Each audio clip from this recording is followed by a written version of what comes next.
સુભાનપુરા વિસ્તારમાં એક બીમાર મહિલાની સાર સંભાળ રાખવા માટે કેરટેકર મહિલાને રાખવામાં આવી હતી। આ કેરટેકર મહિલાએ ઘરમાં પડેલી 4 તોલા સોનાની બંગડીઓ ચોરીને ફરાર થઈ ગઈ।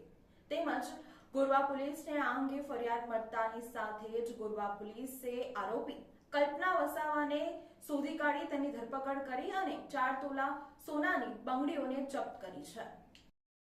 સુભાનપુરા વિસ્તારની બીમાર મહિલાની સાર સંભાળ રાખતી મહિલાએ 4 તોલાની બંગડીઓ ચોરી કરી લેતા પોલીસે તેની ધરપકડ કરી બંગડીઓ કબજે કરી છે।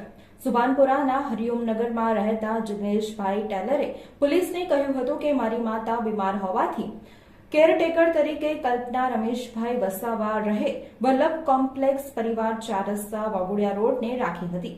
ગત તારીખ 26 મે કલ્પનાબેનને બીજે કામ મળ્યું હોવાથી તેઓ નહીં આવે તેમ કહ્યું હતું। ત્યારબાદ તારીખ 27 મીએ મારી માતાએ મને સોનાની 4 તોલાની 4 બંગડીઓ વેચીને એફડી કરવા માટે કહેતા મેં બંગડી શોધી હતી પરંતુ મળી ન હતી, જેથી બંગડીઓ ચોરાઈ હોવાની શંકા વ્યક્ત કરી ગોરવા પોલીસને ફરિયાદ કરી હતી। ગોરવા પોલીસે એક મહિલા દાગીના વેચવા ફરતી હોવાની માહિતી મળતા વોચ રાખી કલ્પનાને ઝડપી પાડી બંગડીઓ કબજે કરી હતી।